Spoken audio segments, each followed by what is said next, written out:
Hola a todos y bienvenidos un día más al podcast Derecho Marítimo para Estudiantes. En este capítulo número 21 hablamos con Nicolás Neguele. Él es asociado principal en Uría Menéndez, en el Departamento de Derecho Marítimo, y actualmente se encuentra en la oficina de Londres. Con él vamos a tratar el tema relativo al régimen jurídico de los puertos. Nicolás, buenos días. Buenos días, Juan Pablo, ¿cómo va todo?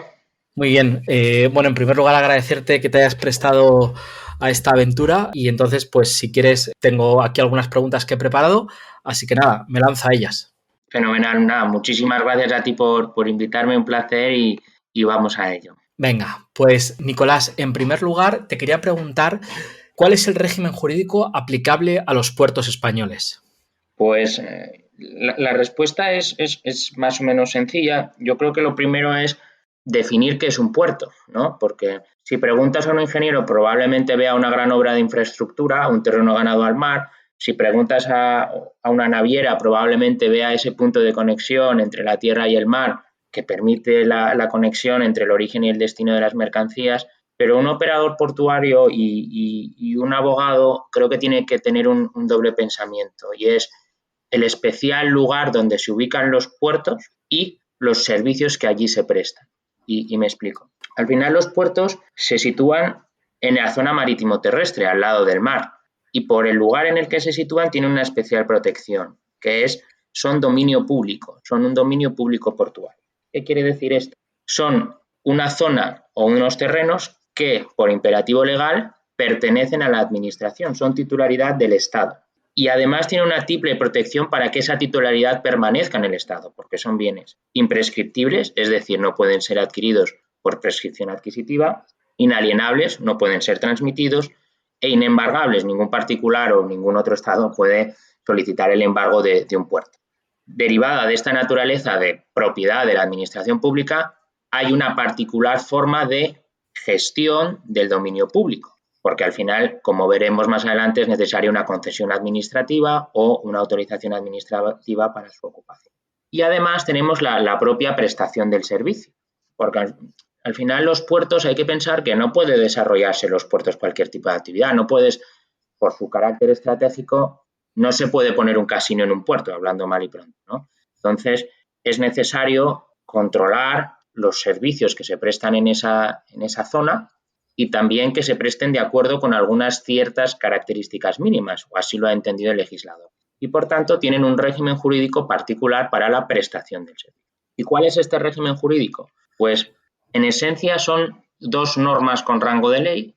En primer lugar, tenemos el Reglamento de Servicios Portuarios, y aquí esto creo que es un punto importante. El Reglamento de Servicios Portuarios no determina la forma de gestión de los puertos. Es decir, no dice a los estados tienes que optar por un servicio de total liberalización o la propiedad de los puertos tiene que ser del Estado. No. Lo que determina son un marco regulatorio mínimo, en el sentido de que una liberalización mínima o regulación máxima que todos los estados deben cumplir para regular la ocupación de la superficie y la prestación de los servicios. De la misma manera, a nivel nacional tenemos ya el texto refundido. El texto refundido de la Ley de Puertos del Estado, aquí sí, esta norma con rango de ley española sí que determina el régimen jurídico en el que se rigen los puertos, es decir, cómo se debe ocupar el dominio público y cómo se deben de prestar los servicios en los puertos. ¿Cómo se interrelacionan estas dos normas? Las normas o las obligaciones o condiciones del Real Decreto Legislativo, del texto refundido, deben cumplir con los requisitos mínimos del reglamento.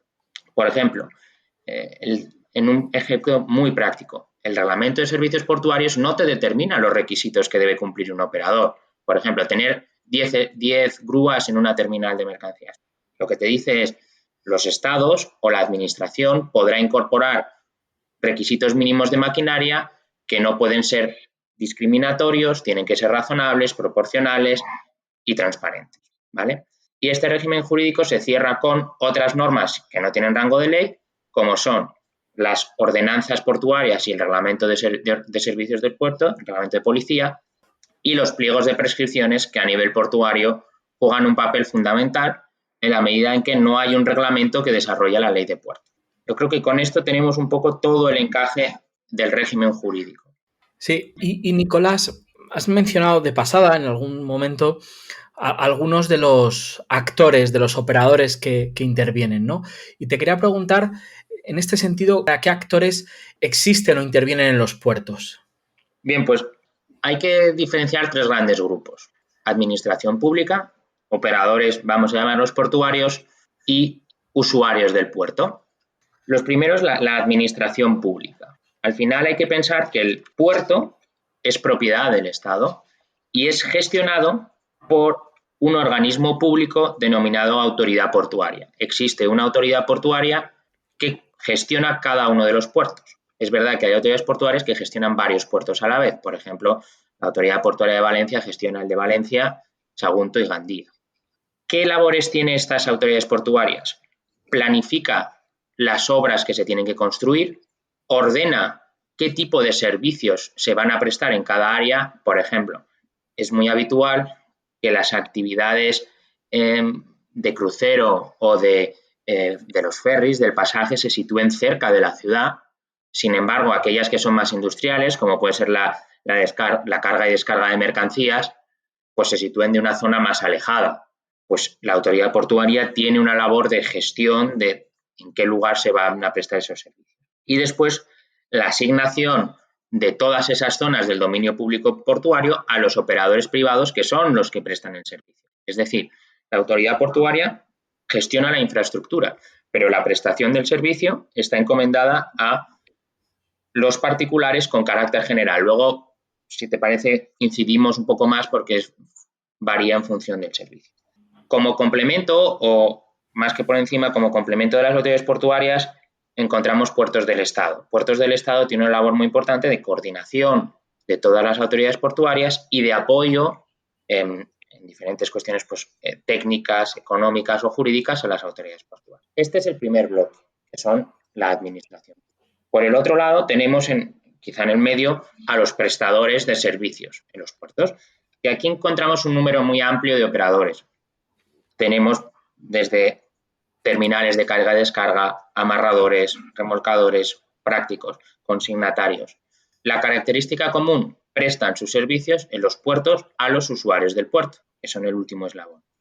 ¿Cuáles son estos usuarios del puerto? Yo creo que muchas veces, quizás si no estás tan habituado o tan en conexión con el sector portuario, piensas en las empresas industriales del área de influencia del puerto, que efectivamente son usuarios del puerto, pero quizá los principales clientes son las navieras, son las compañías navieras que llegan a un puerto y tienen que embarcar o desembarcar pasajeros o cargar y descargar de mercancías. Ese no hay que olvidar que es el objetivo o la principal función de un puerto. Entonces, a esas navieras necesitan contratar todos esos servicios en un puerto. Es verdad que en la práctica pues, existen unas formas de gestión, pues se contrata en muchas ocasiones a un consignatario para que ayude a todas estas labores, que además en España es obligatorio, pero tienen esa labor de ayuda y de apoyo a la naviera. Yo creo que es importante tener en cuenta estos tres grandes grupos para entender cómo se gestiona el dominio público y cómo se prestan las actividades en el dominio público. Y Nicolás, nos hablabas de ciertos servicios y justo era mi pregunta, la siguiente pregunta iba por ahí. ¿Qué tipos de servicios se prestan en los puertos? Pues hay cuatro grandes tipos de servicios y ordenados por nivel de intervención de la administración pública o el control que tiene la administración pública. Servicios generales, servicios de señalización marítima, servicios portuarios y todo el resto de actividades que se desarrollan en el puerto, entre los que se incluyen los servicios comerciales. Los servicios generales son, en síntesis, aquellas prestaciones de las que se benefician todos los usuarios del puerto. Piénsese en la limpieza de la zona portuaria, la limpieza de los muelles, las labores de seguridad y de aduanas, la iluminación del puerto.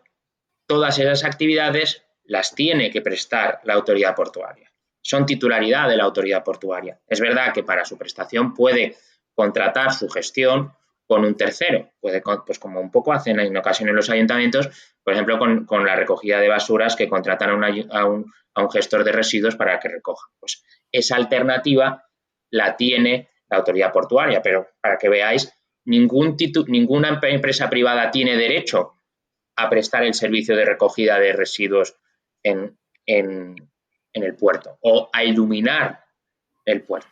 Es un pequeño matiz, ¿no? La titularidad de la administración pública y puede libremente decidir su gestión por un tercero.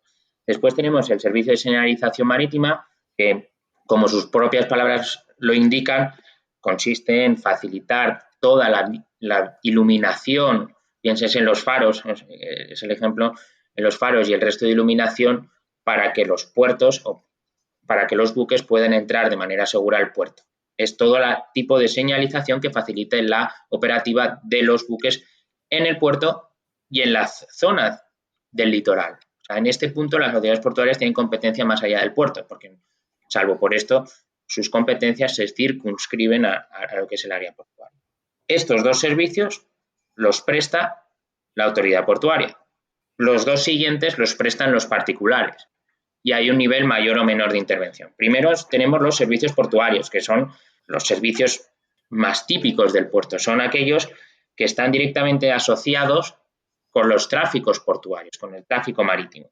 ¿Y cuáles son? Pues son una lista tasada de servicios, no son una lista amplia, son 6 servicios de acuerdo con nuestra ley de puerto, que son el servicio de manipulación de mercancías, lo que se conoce coloquialmente como la estiba, el embarque y desembarque de pasajeros, ya sea de ferry o de crucero, la gestión de residuos MARPOL, o sea, de gestión de residuos, de recepción de residuos.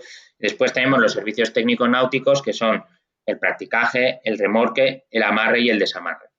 Y tenemos un séptimo servicio, que es el bunkering, el suministro de combustible, que es cierto que, de acuerdo con el reglamento de servicios portuarios, es un servicio portuario y, por tanto, ¿esto qué quiere decir? Es que la normativa de España debe cumplir con los requisitos mínimos del reglamento, pero en tanto y en cuanto no se modifique el texto refundido, no es a los efectos españoles un servicio portuario, sino un servicio comercial. ¿Qué características tienen estos servicios portuarios? Pues, en primer lugar, hay que tener en presente que no es un servicio público. O sea, la titularidad de esta actividad no es de la administración. La administración no decide quiénes van a prestar estos servicios, sino que cualquier particular puede prestar estos servicios. Es libre, lo que de una manera más jurídica es el principio de libertad de empresa. Pero claro, al final es verdad que son unas actividades que tienen un especial carácter estratégico y que son especialmente relevantes, por los que el Estado o el legislador consideró que no cualquier persona puede prestarlo, sino que hay que cumplir una serie de condiciones mínimas y por eso se somete a una licencia. Esta licencia, para obtenerla, hay que cumplir una serie de requisitos mínimos, ¿vale? Si se cumplen una serie de requisitos mínimos, la autoridad portuaria debe otorgar la licencia. Esta es la primera de las restricciones a esa libertad. La segunda restricción es la posibilidad de imponer obligaciones de servicio público. ¿Qué quiere decir esto? Son prestaciones que una empresa privada o un operador privado no desarrollaría o no desarrollaría de la misma manera si considerase su único interés. ¿Cuáles son las dos principales obligaciones de servicio público? Para entender bien qué quiere decir esto. La obligación de prestación de un servicio universal y la regularidad y continuidad en el servicio. ¿Qué quiere decir? La primera, prestación de servicio universal. No se puede negar la prestación, piénsense, el servicio de remolque. Una empresa de remolcadores en el puerto de Málaga no puede negarse a prestar el servicio de remolque a una naviera porque está prohibido sin causa justificada. Su rechazo está muy limitado y tiene que obedecer a causas justificadas, derivada de esa obligación de servicio público. Quizá si una empresa privada pensase en su propio beneficio, quizá no querría prestar el servicio a cualquier particular, por ejemplo, porque no le abona sus tarifas. Pues la propia ley de puertos te establece un procedimiento especial para cuando no se abren las tarifas. Y la regularidad del servicio quiere decir que la autoridad portuaria te determina cuáles son las ventanas en las que tiene que estar abierta la terminal, que en muchas ocasiones es 24/7. Los prestadores de servicio tienen que estar 24 horas al día, 7 días a la semana, disponibles para prestar el servicio. Es bastante gravoso si lo piensas. Y por último, yo creo que podemos citar la capacidad de limitar el número de prestadores. La autoridad portuaria puede decidir que si los operadores son excesivos por diferentes razones, ya sea por razones medioambientales, por razones económicas, por razones de operativa, porque al final en el puerto no puede haber 50 operadores, tiene la facultad de limitar el número. Yo creo que estas son las principales características de los servicios portuarios. Y por último, en el último eslabón tenemos los servicios comerciales y el resto de actividades. Los servicios comerciales son actividades que efectivamente tienen una conexión con el tráfico marítimo, pienses en la consignación, en la reparación, en el habituallamiento, en el suministro de combustible, con la matización que hemos hecho antes, pero que al final, a pesar de estar totalmente liberalizadas bajo la normativa portuaria, otra norma sectorial puede establecer otras normativas, pero a nivel portuario, pues se considera que por donde se prestan tienen que estar sometidas a una serie de condiciones, porque al final no hay sitio para todos o porque no todas las actividades pueden estar en un puerto, porque al final Yo creo que estos son los 4 grandes grupos de servicios. Y por cerrar, disculpad, los servicios comerciales y el resto de servicios están sometidos o requieren una autorización de actividad. Muy interesante tu descripción de todos estos servicios que nos comentas. Y ya la última pregunta que quería hacerte, ¿qué se necesita para ocupar el dominio público portuario? A ver si nos puedes dar unas breves claves sobre esto.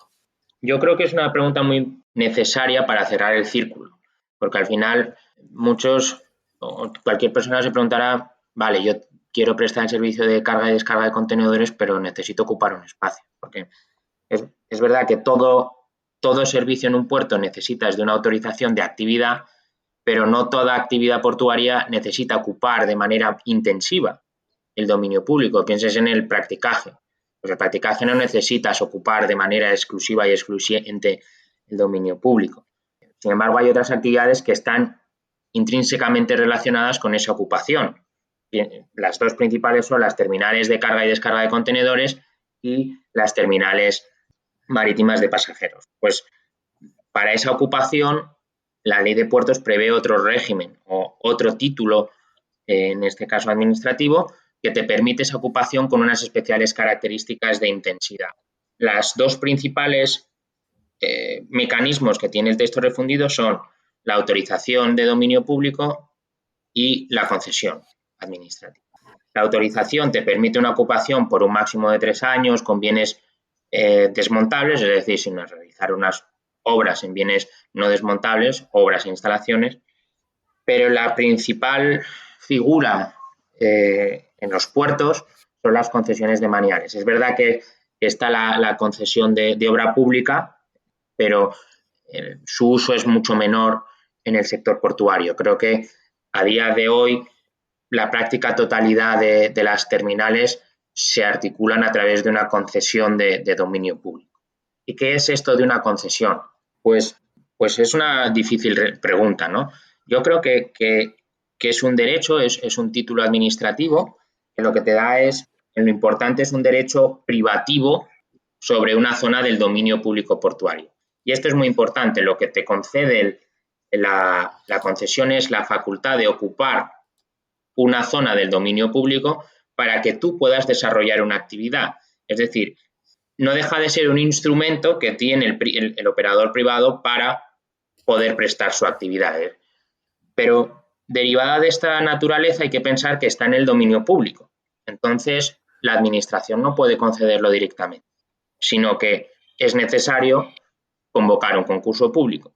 Entonces, las concesiones, salvo en supuestos excepcionales, se otorgan mediante concurso. Ya hay 2 tipos de concursos en función de la actividad que se vaya a desarrollar: competencia de proyectos o concurso público en el sentido que conocemos todos. También, derivado de este concurso público, probablemente es también en la otra de las características importantes de la concesión, que es un derecho a término. ¿Esto qué quiere decir? Las concesiones no son imprescriptibles, no son por un plazo ilimitado, como sucedía o podía suceder, por cierto, a principios del siglo pasado, sino que tienen un plazo máximo de 50 años, con posibilidad de prorrogar hasta los 75. Y por último, yo creo que es importante apuntar otras 2 de las características de la concesión. Y es que es un derecho, el particular es un derecho real, es oponible primero frente a la administración pública y segundo frente a terceros. O sea, de hecho, la ley de patrimonio de las administraciones públicas llega a decir que tiene los derechos inherentes al propietario. Es lógico, o sea, es evidente que un concesionario no es propietario del puerto, pero es indicativo del nivel de protección que se pretende dar al concesionario. Al final es el instrumento que permite que los puertos se autofinancien. Es decir, los puertos no cuestan, por así decirlo, dinero al Estado, sino que su construcción es financiada con la propia explotación de los puertos, pues era uno de los objetivos de la ley de puertos. Y por último, es un derecho patrimonial, es un derecho susceptible de valoración económica. Al final, tener una concesión todo el mundo sabe que concede una ventaja competitiva y que es un instrumento necesario para prestar una actividad y es susceptible de valoración económica y de hecho es posible venderlo sujeto a una autorización y también es posible gravarlo, se puede hipotecar una concesión. Yo creo que estas son las 4 características o 4 de las principales características de la concesión. Un derecho privativo, que tienes un derecho patrimonial y real, que para su otorgamiento necesitas un concurso público y también que es un derecho a término por un plazo definido. Pues muchísimas gracias, Nicolás, porque nos has, yo creo que dado un buen repaso a lo que es el régimen jurídico de los puertos, que siempre es un tema que muchas veces lo intentamos dejar a un lado, ¿no? Todo porque parece que tiene mucha carga administrativa y muchas veces los privatistas de alguna manera intentamos alejarnos de él. Así que nada, te agradezco muchísimo que nos hayas dado estas pinceladas que nos has dado, porque yo creo que a todo el que escuche el podcast pues le va a ayudar bastante a entender un poco cómo funciona un puerto. Así que nada, Nicolás, agradecerte nuevamente el que te hayas pasado por el podcast. Muchísimas gracias a ti por la confianza y un placer. Estaré encantado de que vuelvas a pasarte por aquí a hablarnos de cualquier otra cosa de las muchas que tú dominas. Pues concluimos aquí este episodio. Espero que os haya parecido interesante. Muchas gracias por vuestra escucha y nos vemos la próxima semana en el podcast Derecho Marítimo para Estudiantes.